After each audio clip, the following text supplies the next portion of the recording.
इस वीडियो में आने वाले दिनों में आप लोगों का सामाजिक अंकेक्षण होना है स्कूल का और विद्यार्थियों का, जिसमें सभी बच्चों की न्यूनतम दक्षता की जांच किया जाना है, जिसे थर्ड पार्टी अर्थात बाहर से आए हुए शिक्षकों के द्वारा आप लोगों का लिया जाना है। यदि आपका दक्षता चेक करना चाहते हैं तो इस वीडियो को अंत तक देखना। इसमें आप लोगों की दक्षता जांच हेतु उपकरण को समझाया गया है और यही उपकरण की सहायता से आप लोगों का जांच किया जाना है। इसमें 4 दक्षता का आप लोगों को बताया जाएगा। ये कक्षा 6वीं विषय गणित का है और इंग्लिश का भी आप लोगों को लेकर के आया हूँ, 7वीं और 8वीं का भी लेकर के आऊँगा। तो चलिए स्टार्ट करते हैं। पहला है दक्षता पूर्ण संख्याओं पर मूल संक्रियाएं करता है। तो इसका जैसे पहला दिया है 15,399 धन 368। इसको हम यदि जोड़ेंगे, आपको योग करना आता है कि नहीं आता है, इसके लिए दिया गया है। इसका आंसर आ जाएगा 15,767। दूसरा 9,999 धन 1, इसको जोड़ेंगे तो 10,000 आएगा। यहाँ पे तीसरा 890 धन 410, तो यहाँ पे 890 दिया गया है, तो यहाँ पे कितना जाएगा 410 आएगा, क्योंकि ये जो है योग का क्रम विनिमय नियम है, इसको बदल दिया गया है। पहला स्थान को दूसरा कर दिया है, दूसरे स्थान को पहला कर दिया गया है। चौथा 1000 ऋण 1, तो इसका कितना आ जाएगा 999, घटाएंगे तो। पांचवा है 9,999 में 999 को घटाएंगे तो इसका आंसर आ जाएगा, घटाना आएगा तो ये 9,000 आएगा। छठवां 11,011 भागित 11, इसको हम योग करेंगे तो 1, 11 एक कम 11, 11 शून्यम शून्य, 11 शून्यम शून्य, 11 एक कम 11 आएगा।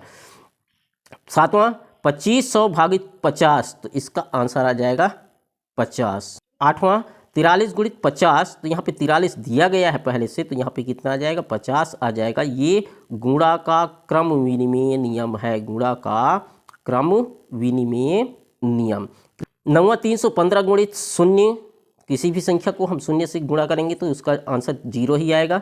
10वां 120 गुणित 15, इसका हम गुणा करेंगे तो ये आ जाएगा 600।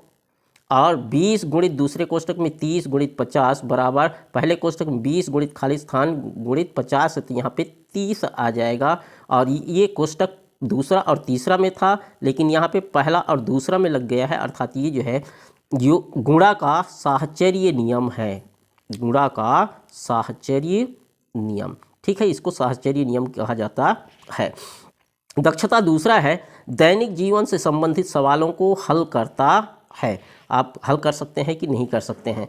एक गांव माना और केंद्री के बीच की दूरी ये दिया गया है 10 किलोमीटर और ये 16 किलोमीटर, बीच की दूरी है 6 किलोमीटर। ऑप्शन दिया गया है यहाँ पे 2000 मीटर, 4000 मीटर, 6000 मीटर और 9000 मीटर।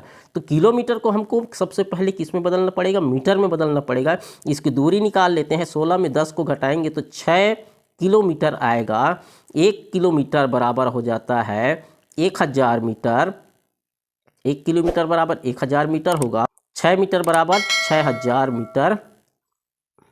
6 किलोमीटर बराबर हो जाएगा 6000 मीटर। ऑप्शन नंबर सी जो है हमारे क्या होगा, सही होगा। दूसरा प्रश्न बिजली ट्रांसफार्मर से एक घर की दूरी 1 किलोमीटर है। उस घर में बिजली कनेक्शन के लिए बराबर दूरी पर 5 खंभे लगाए जाने हैं। दोनों खंभों के बीच की दूरी है। अब यहाँ पे किलोमीटर में दिया गया है और यहाँ पे किस में, आप उत्तर में दिया गया है मीटर में दिया गया है। तो यहाँ पे किलोमीटर को मीटर में आप बदल सकते हैं कि नहीं, ये देखना है। तो 1 किलोमीटर बराबर हो जाएगा 1000 मीटर। 1000 मीटर के हम 5 भाग में विभाजित करेंगे तो ये आ जाएगा 250 मीटर। ऑप्शन नंबर हमारा सही होगा डी। तीसरा प्रश्न बच्चों का एक समूह गिल्ली डंडा खेल रहा है। डंडा की लंबाई 90 सेंटीमीटर है।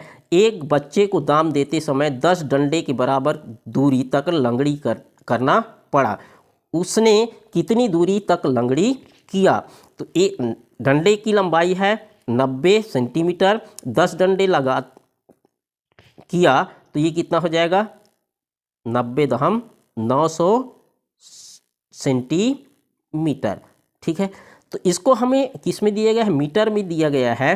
तो 1 मीटर बराबर हो जाता है 100 सेंटीमीटर।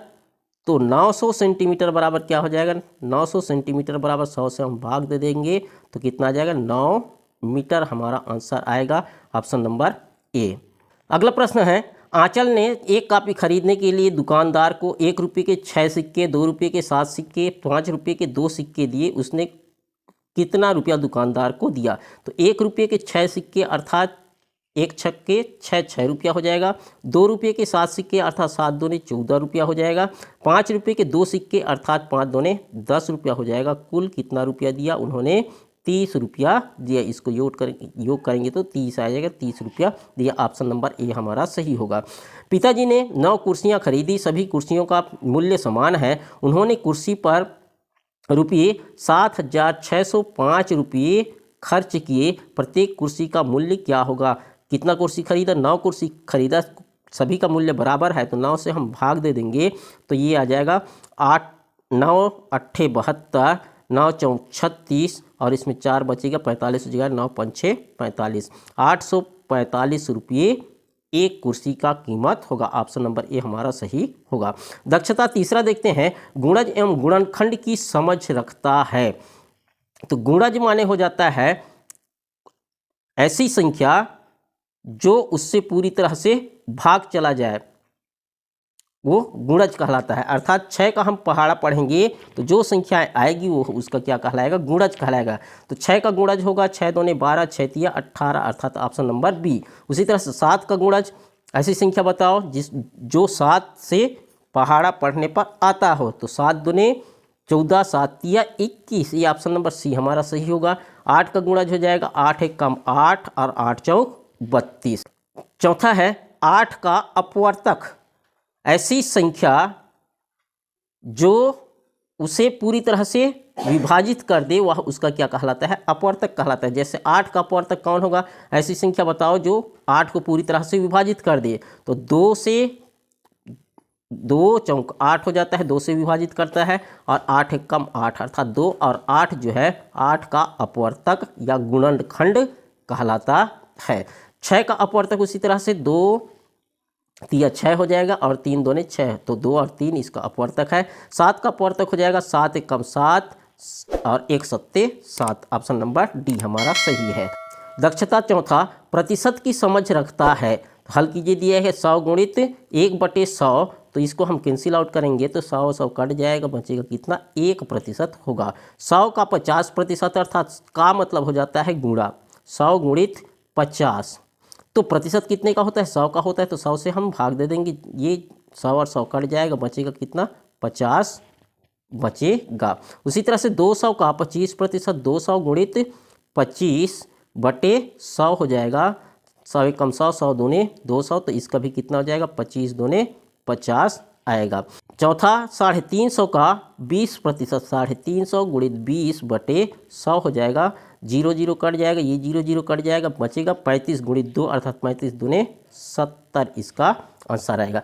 इसी तरह का पार्ट दूसरा आप लोगों के लिए लेकर के आऊँगा, कक्षा 7वीं और 8वीं का भी लेकर के आऊँगा और इंग्लिश का भी आप लोगों का आने वाला है। और इसी पर आधारित जो है आप लोगों का प्रश्न पूछा जाएगा और दक्षता का चेक किया जाएगा। तो ये आप हल्के में मत लीजिएगा, ये आप लोगों से पूछा ही जाएगा।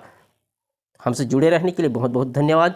यदि वीडियो अच्छा लगा तो एक लाइक ज़रूर कर दीजिएगा और सभी विषयों का यदि चाहते हैं तो कमेंट बॉक्स में ज़रूर कमेंट कीजिएगा। Thanks for watching. मिलते हैं नए टॉपिक के साथ।